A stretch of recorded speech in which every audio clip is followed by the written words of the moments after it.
मुझे साल ठीक से याद नहीं, पर वो रात याद है। उन दिनों मैं दूध के टैंकर को शहर में ले जाने का काम किया करता था और मिल्क प्लांट से दूध गाड़ी में भरकर सुबह होने से पहले मुझे वो दूध अलग अलग दूध डेयरी तक पहुंचाना होता था। हमेशा की तरह मैं उस रात भी दूध का टैंकर भरकर शहर की तरफ निकल गया। उस दिन मैं बिल्कुल भी सोया नहीं था।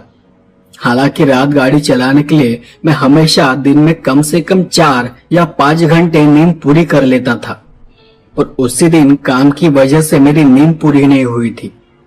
तो टैंकर को थोड़ा आगे ले जाने के बाद मैंने एक जगह गाड़ी को रोककर सिगरेट और चाय पी ली।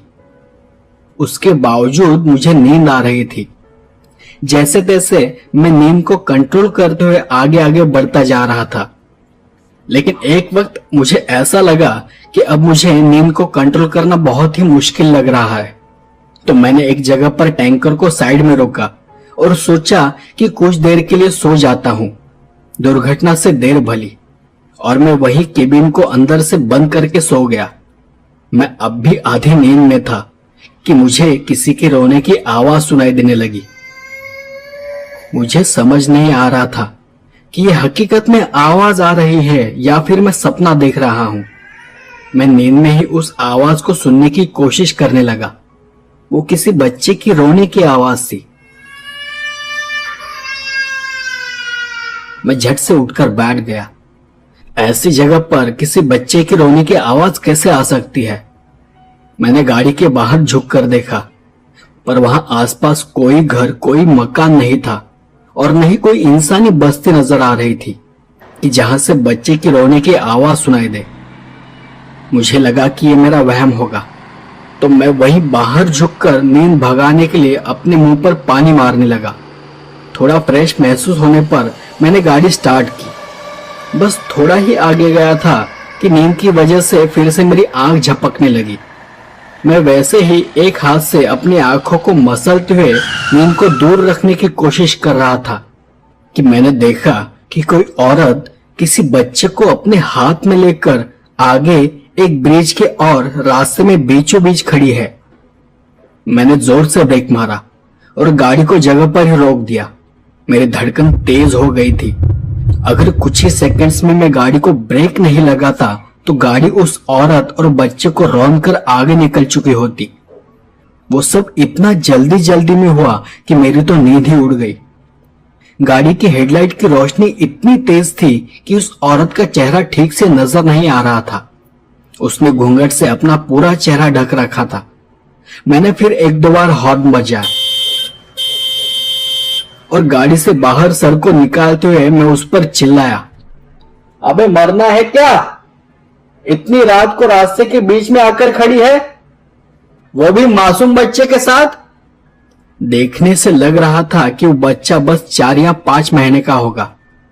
और तब मैंने महसूस किया कि अभी कुछ देर पहले जो मैंने बच्चे की रोने की आवाज सुनी थी वो शायद इसी बच्चे की होगी। मैंने फिर 1-2 बार उसे हॉर्न दिया, पर उस औरत पर कोई भी असर नहीं हुआ। वो वैसे की वैसे ही खड़ी थी, एकदम चुपचाप नीचे देखते हुए। और फिर मुझे उस पर गुस्सा आ गया। मैं गाड़ी से नीचे उतरने ही वाला था कि मैंने देखा कि वो उस ब्रिज के किनारे के पास जाने लगी थी। गाड़ी से नीचे उतरते हुए मैंने उस औरत को फिर से पीछे से आवाज दी, अबे सुनाई नहीं देता क्या? क्या कर रही हो? पर उसने कोई जवाब नहीं दिया और वो बस किनारे की ओर आगे बढ़ती रही। उस वक्त मैं थोड़ा संभल कर ही उसके पीछे पीछे चल रहा था, क्योंकि ऐसे सुनसान रास्तों पर कई बार चोर लुटेरों का खतरा होता है। तो मैंने दूर से ही उसे आवाज दी, लेकिन अब वो जाकर उस ब्रिज के एकदम किनारे पर खड़ी हो गई। या तो वो उस बच्चे को वहां से नीचे फेंकने वाली थी या उस बच्चे को साथ लेकर खुद ही कूदने वाली थी। मैं उसे बार बार पीछे से आवाज दिए जा रहा था, पर वो मेरी तरफ बिल्कुल भी ध्यान नहीं दे रही थी। और मैं कुछ समझ पाता तब तक उसने अपने दोनों हाथों को सामने फैलाकर उस बच्चे को उस ब्रिज के नीचे छोड़ दिया। वो देख कुछ देर के लिए मेरी तो धड़कन ही रुक सी गई, मेरी आवाज गले में ही अटक गई। मैं उससे बचाने के लिए उसकी ओर भागने लगा, तब तक उसने भी अपनी दोनों बाहें फैलाकर ब्रिज के नीचे छलांग लगा दी। बाप रे, अब तो मेरे रोंगटे खड़े हो गए थे। मैं भागकर वहां उस ब्रिज के किनारे गया और नीचे झुककर देखने लगा, पर नीचे अंधेरा इतना ज्यादा था कि कुछ भी नजर नहीं आ रहा था। मैं वापस दौड़ते हुए मेरे टैंकर के पास चला आया और टॉर्च को लेकर वापस ब्रिज के किनारे जाकर खड़ा हो गया और फिर मैंने टॉर्च की रोशनी में नीचे देखने की कोशिश की, पर तब भी मुझे कोई भी नजर नहीं आ रहा था।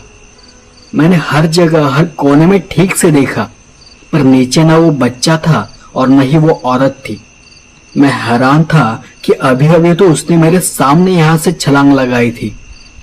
और फिर मुझे महसूस हुआ कि ये मामला कुछ गड़बड़ लग रहा है। वो जरूर किसी भूत या प्रेत की करनी होगी। तब मैं पीछे मुड़ने वाला था कि मुझे ऐसा लगा जैसे किसी ने मेरे हाथ को जोर से पकड़ रखा हो। हाथ ही नहीं बल्कि मैं तो मेरे पैर भी हिला नहीं पा रहा था। मैं अपनी जगह से 1 इंच भी हिल नहीं रहा था। मैं अंदर से बहुत ताकत लगा रहा था, पर मुझे कुछ भी समझ नहीं आ रहा था कि आखिर मेरे साथ ये क्या हो रहा है। मेरा पूरा बदन पसीना पसीना हो गया था। मेरा चेहरा डर के मारे लाल लाल हो चुका था। वहां कोई भी नहीं था कि जिससे मैं मदद मांग सकूं। और तब मैंने ये महसूस किया कि मैं धीरे धीरे आगे खिसकता हुआ जा रहा हूं। मतलब कोई चीज थी जो मुझे पीछे से धक्का दे रही थी और वो चीज मुझे भी ब्रिज के नीचे फेंक देना चाहती थी। मैं पूरी ताकत से अपने शरीर पर काबू पाने की कोशिश कर रहा था और तभी मैंने भगवान का नाम लेना शुरू कर दिया। मुझसे तो ठीक से बोला भी नहीं जा रहा था, पर मैं अपने आप में ही किसी तरह भगवान का नाम बड़बड़ा रहा था। और जब मैंने भगवान का नाम लेना शुरू किया, कुछ ही देर में मुझे झटका सा लगा और मैं नीचे गिर पड़ा। मेरी सांस बहुत तेज हो गई थी। मेरा पूरा बदन लाल लाल हो चुका था। आंखें इतनी दर्द कर रही थी जैसे उनमें खून उतर आया हो। हाथ और पैर बुरी तरह से थरथरा रहे थे। और तब मैंने फिर से देखा, वो औरत वहीं खड़ी थी, उसी ब्रिज के किनारे। मैं अपने आप को घसीटते हुए पीछे पीछे जाने लगा। तभी उस औरत ने पीछे मुड़कर मेरी तरफ देखा। तब मैंने सामने जो देखा वो देख मैं एकदम से शांत पड़ा रहा, एकदम शांत। उसका शरीर पूरा सफेद था और उसका सर था ही नहीं। उस पर बस घूंघट था, पर उसके अंदर खोपड़ी ही नहीं थी, बस धड़ था। वो देख मेरा पूरा बदन जोरों से कांपने लगा। उसके सर के जगह से लगातार खून टपक रहा था और उसके अंदर से एक अजीब सी घरघराहट भरी आवाज आ रही थी। मैं किसी तरह उठ खड़ा हुआ और उसकी ओर बिना देखे पीछे मुड़कर भागना शुरू किया। किसी तरह भागकर मैं टैंकर में जाकर बैठ गया और पूरी रफ्तार से मैंने टैंकर को वहां से भगाया। तब मेरी हालत इतनी खराब थी कि मैं टैंकर को बस भगाए जा रहा था। कुछ 1-8 घंटे के बाद मुझे रोड के साइड में रात में चलने वाले ढाबे और कुछ दुकानें नजर आने लगी। कुछ 1-8 घंटे के बाद मुझे रोड के साइड में रात में चलने वाले ढाबे और कुछ दुकानें नजर आने लगी।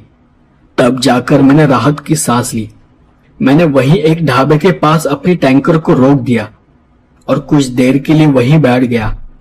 तब मैंने उस ढाबे वाले को उस घटना के बारे में बताया और तब उसने मुझे बताया कि इंसान जब ऐसे सुनसान रास्तों से गुजरता है तो उसे हमेशा ऐसी चीजों के लिए तैयार रहना चाहिए, खासकर वो लोग जो हमेशा और रात देर रात सफर करते हैं, क्योंकि भूत प्रेत आत्माएं इन सब की एक खास जगह होती है और एक खास वक्त होता है। और अगर ठीक उसी वक्त आप उस जगह से गुजर रहे हो तो वो जरूर आपको दिखाई देंगे।